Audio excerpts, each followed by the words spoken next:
figuring out your ideal target market is the key to any successful business. So What is the best approach, when niching down? I think sometimes it's a mistake to think that you can just outsource your entire marketing and be completely hands off. As the founder Mm. and the leader of the business, you really need to have input and say in the message and the marketing. So as for anyone who's listening, who have right now zero leads and he wants to have a certain type of, 30-day plan.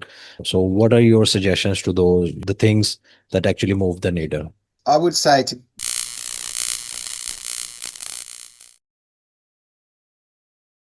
Hi, Wes, how are you doing? Thanks for being on the show.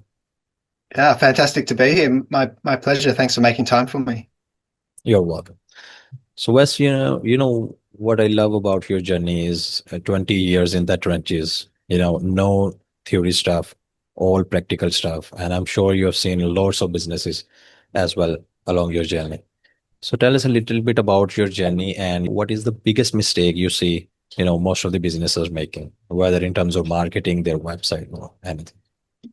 Yeah, so starting out in business, I started quite naively. I had no understanding of how to run a business or anything Mhm. like that. I didn't know how to do my accounting or books or even to do proposals and client meetings. Any of this stuff, it was completely foreign to me. So I learnt the hard way, just struggled through. But I had a skill set, and so I was doing website design and development, graphic design, those sorts of things in marketing companies, and an opportunity came up where I there was a friend of mine who tried to start his own digital agency, and he was just finding it really hard. So he decided to go and get a real job, he said. So he wanted to be an employee again. And I said, well, what are you doing with the few clients you have? And he said, well, you can have them. So I took them on. There might have been two or three. I can't remember. I think there was three, but only two that were active really.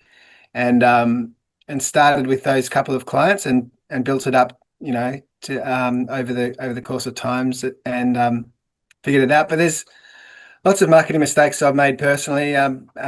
Branding, you figure all this stuff out as you go, oftentimes. So I suppose the core challenge is to figure out what niche you serve. I think figuring out your ideal target market is the key to any successful business. So really to understand your customers at a high level so you can serve them and be the known expert in the field. Got it, got it, got it. So do you have any certain type of, structure how you can, identify your ideal market? Because I've seen some people, they struggle a lot. They want to target all and, they just don't know where to start. Yeah, it can be difficult, and I think we get too close to our own businesses, and you can't really see clearly. So it's almost you need external perspective on these things in a lot Mm. of business decisions. So to have people in your world, might be a coach, a professional coach, consultant, um, even just friends who are in business and understand business concepts might be able to help you identify your target market more easily. For us, it kind of our target market found us in a large way. So I started out serving everybody I Mm. possibly could, doing the work, and it became there was a lot of headaches in that because every time you bring on a new customer client, you've got to figure out their industry and understand what they do so you can create good outcomes for them. But we realized over the course of time that the majority of our better clients were all in similar industries. So they were in the construction related fields, industrial brands, those sorts of companies. They were our happiest clients. We were getting the best results, and it made practical sense to stick to that as a niche. Having said that, I mean, we understood the concept of niching and helped other clients, Mm. our clients, do exactly that, identify their ideal client, their target market, so we could create successful outcomes in their marketing campaigns. But it was still tricky for us to apply because it feels like you're cutting off so many opportunities. Yeah. But realistically, you're just amplifying the better opportunities. So that's the big plus and advantage in doing so. Got it, got it, got it. You explain very beautifully. And there are some two certain type of people, one that go vertically and one that go Yeah. horizontally. So Yes. according to you, what is the best approach, when niching down to go with the, vertically or dig deep down to one niche horizontal? Yeah. I think digging the deeper is better. And there's all different ways of tackling it. I mean, Mm, we've got some clients who are in smallish towns, and they might be providing a service offering. Let's say they're an electrician and they're in a smallish town. They're the only electrician in town. Well, they probably have a necessity to do all type of electrical works simply because their marketplace um, requires it, and there's not enough of a certain type of electrical work to facilitate being specific in one core service area. So that'll be geographically determined.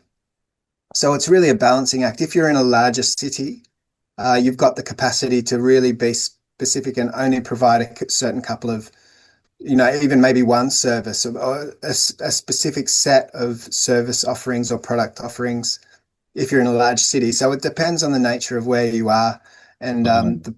the geographically confinement. So if you're an online business, the whole world is potentially a marketplace. So you've got the opportunity to be niched. But if you're a local business, you got to think these things through and get the balance right.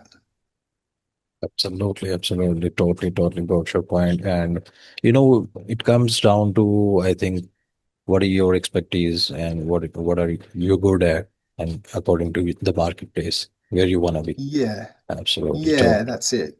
That's totally, it. totally love that. So, as for anyone who's listening, who have right now zero leads, and he wants to, have a certain type of, 30-day plan, so what are your suggestions to those, the things that actually move the needle?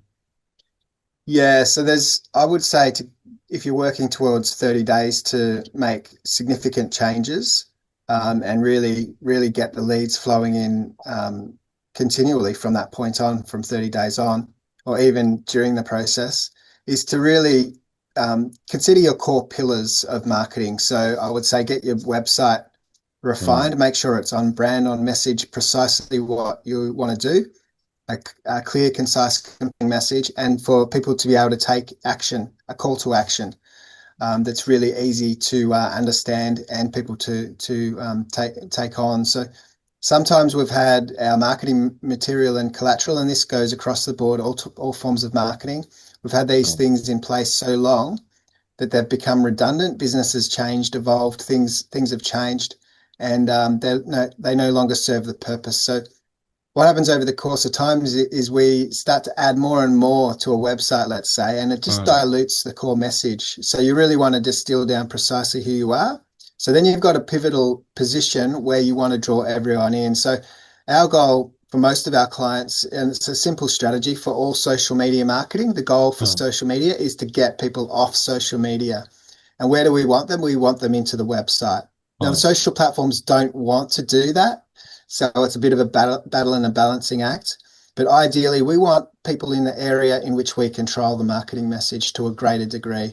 Once they're in their website, what do we want them to do? We want them to make contact, take up that call to action, whatever the case is in a certain business. And usually for our clients, it's some form of human connection mm, because our clients are selling not a cheap widget that you might buy online. They're buying something of high value, might be a mm. custom built home, those sorts of things, and they're going to want to talk to someone to make sure that they are who they say they are. They're going to deliver on the promises they're making, and they're a quality provider. So it's all geared around creating a human connection, and that seems strange in this AI-driven digital age. Mm. But I think it gives us a key distinction where we humanize our brands and create human relationship, and we can sell in that manner. So that's kind of the way I would look at it, to think about how do you bring more people into your world using the Mm. platforms where they are, social media, for example, bring them into your world being your website, and how do you get them engaged in that next logical step? So it sounds simple, but it can be tricky to figure out all those pieces in the puzzle. Absolutely, totally, totally wonderful. And you have raised a very good points. First that your website shouldn't be vague. clear call to action, clear what you are offering, Yeah. not just copy paste stuff. And the second thing Yeah. you have mentioned very beautifully, that we need to humanize the connection, because in the age of AI, everyone is just dumping AI garbage into whatever their social media or all that kind of stuff. Yeah. So that's kind of, Yeah. Yeah, slow. all that AI slop, we're all seeing it. And so it's because it's so easy to produce content these days, Mm, people just rely upon the tools to create the content, but it's not really adding any value. It's not mm, authentic. It doesn't really match the brand and doesn't produce the outcomes. You know, if people detect something's might be faked or not real, then mm. it can cause more harm than good. Absolutely, absolutely. And is there any other way, or is this the only way, how to build trust and, credibility? I think in Yeah, this way. yeah, I think so. There's some of the key things. So, and it depends on the nature. If you're trying to get leads quickly and Mm, grow your business because you need some business flowing through the doors, it depends on if you're rich in time. Well, you mm, can invest that time into networking, going to events, meeting people. It's a big time investment, but if that's what you've got to invest your time, well, then you should do that for sure. So it might be some evenings, events, chamber of commerce, you know, anything you can get to in your local community that you might meet people that are your target market. But if you're time poor, hopefully you're rich in hopefully you've got enough finance and backing to be able to invest in a little bit of marketing and potentially even ads. The key with ads is it can be a quick way to burn through money if you're not really dialed in on really what you want to achieve. So think about what you're trying to sell, and that sometimes you're selling not your highest end product offering or service, but you're selling something that's an easy decision for someone to make. And the reason being, it's a lower investment, but it's an easier decision. And once you get them into your world as a customer and client, it's far easier to sell them the next thing, and that might be a bigger service offering or a bigger product. mm, But once someone's a client or customer, you've got that opportunity to prove your value and you're a good business to work with. So thinking about advertising in the way in which you can advertise and have it at least pay for the advertising quickly mm. and obviously with a little bit of profit there. But the true value is in that lifetime value of the customer, the client. That's where it really pays off in a big way. Got it, got it, got it. So if I understand correctly, you just have to offer some sort of value upfront, whether it's low ticket offer or something like that. And once they become your customer, then obviously you can pitch, your high ticket later on. Yeah, that's right. So a simple example is the emergency plumber that we were working with. Mm, And so he just hadn't not really much work at all. That was a little while back now, but he had not much work coming through. And his ideal projects were slightly larger projects for new buildings and so on. But he also did some emergency work. So in those quiet times, we figured out a little advertising campaign that Google Ads, and mhm, he can turn them off and on as he needs to. So if he's not got much work on, he can turn on the emergency plumbing ads and get that work immediately. And mm, because the nature of the work, it's a simple sell because if someone's got a burst pipe and there's water flowing through everywhere, they're just going to hire the very first person who can get out there right away. So when he's in that, he's capable of doing that. He turns the ads on and it gets the business flowing through.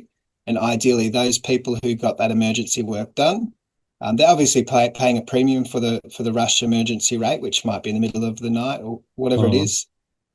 They're part of his world now. So hopefully, when bigger projects are available, he'll win that work too. Absolutely, absolutely. Totally love that. Totally love that. And was regarding the current situation, we're seeing so much AI. So what do you suggest is SEO, in the age of AI, or how do you stand out? Yeah, AI and SEO. SEO is changing a lot. A Mm, lot of things are changing in the mm. world right now. It feels like a crazy time to be alive.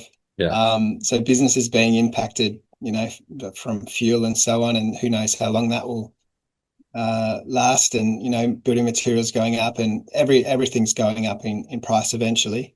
Mm. But also the way in which we are found online is changing too. So a few years back and even today, but people still Google if they're looking for a Mm. product or service. And so that's still one of the leading sources of traffic to most websites. So we can't forget about that, but we can also need to think about large language models. So building quality content that's trusted and authoritative so that the large language models can find it and surface your business as a go-to person for a particular service offering or product. So it can be challenging, but building that quality content that's trusted is really, really key and important. And so that's a long-term play. Doesn't matter what the platform is. Mm. They're all trying to achieve the same outcome, and that's to provide the very best information to the person who's looking for an answer or a need they have that they're looking to address. They're looking for that very best information, and that's what we're trying to achieve for our customers. Oh, totally got it, totally got it. And one thing just came to my mind, there is a new field, where they are trained specifically for, LLM, search engine Yeah, optimization, specifically. yeah. Yeah, that's right. The answer engine optimization. It's a big part of Mm. what we're doing now. And the good news is the same strategies that work for Google work for Mm. large language models. There are some other things too. I mean, there's tags and things that you can use for LLMs. The interesting part is some people are trying to block LLMs from using or gathering their information, Mm. which is an interesting way of looking at it, and I can understand that because it's their intellectual property, and so they're coming from that premise. But also the flip side is your information. You ideally want to be known as the expert in the field and to be the trusted authority. So from that regard, you want your content to be crawled and understood Yeah. and surfaced in all these places. So it really is this balance that I've got some clients who are really concerned about their material being lifted and Mm. reworked and so on. But others are seeing it as the opportunity and just hoping to show up in all these places. So it's a really interesting dynamic, and everyone's got different Mm. understanding of it. We're just trying to optimize the sites as best we can, so businesses are being found and trusted and chosen. Absolutely, absolutely. So it's like just double-edged sword. There are some Yeah, trade-offs, but there are some gains as well. So it's up to you. Totally, totally get that. So let's yeah. tell us one of your war stories where everything seems to be down, and how did you come up with that? How did you get up from there? The war stories. Is that what you said? Yeah, the Yeah, challenging times. yeah, the Oh challenging man, time. yeah, it feels like I've had lots, and I suppose Mm. everyone does over the course of years, and it's been, over 20 years. So Mm. for one particular scenario, I was still fairly new in business, but I had a lead developer, I had a small team with me. And I could sense that the lead developer was getting a little bit bored with the work. He was really, really Mm. smart guy, programming the websites and so on. And he was the leader of that area. But I could sense he was getting bored with our work because he was so far advanced. And so an opportunity came up, which was a project that we would never have ordinarily done. But I thought, hey, this is a really complex job. Maybe the lead developer will be interested to do it. And I said to him, look, I've got no idea how to build this out. Website, which with a lot of technology behind it to do various things. And I said to him, do you know how to do it? And he said, yeah, absolutely. I know how to do it. I'd love to. So I said, great. Well, can you put the proposal together? Because I have no idea and I'll present it and see how we go. And we did that and won the project. But in a couple of weeks into the project, he quit the job. And so I was left with Yeah. this massive task of building out this site, and no one else on the team had any idea how to do it either. And I Mm. felt like it's a proposal. I consider it a promise that I'm going to deliver on the promises that I make. And so, man, I just spent so many late nights and early mornings and sleepless nights figuring it out and building it out. And we got there. We got the job done, delivered. The client wasn't aware of how much hard work went into Mm. to doing it.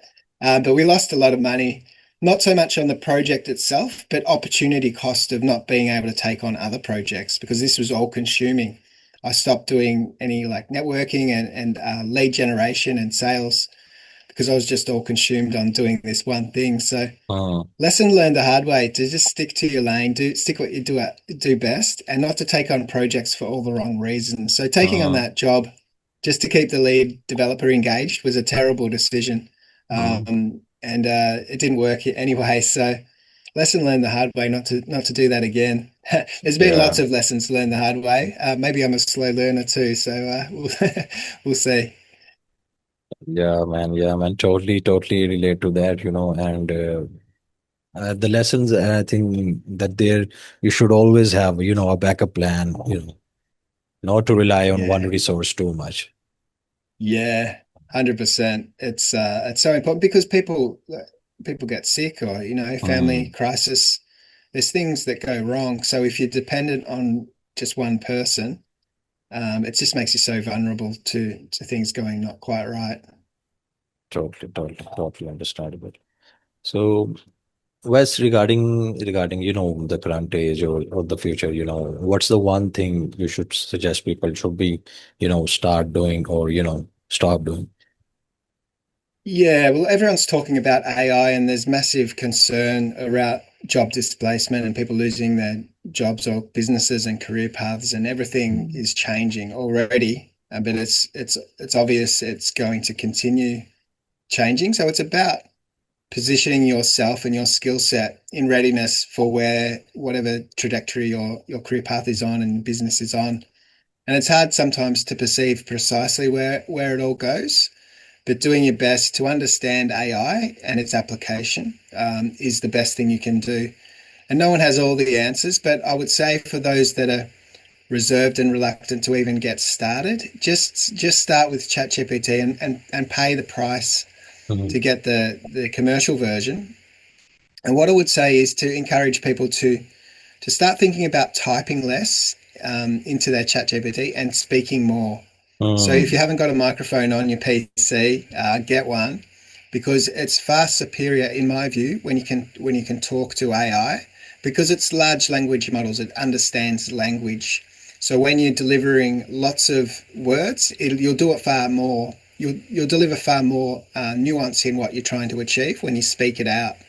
And you can also have that conversation backward and forward, which is really cool.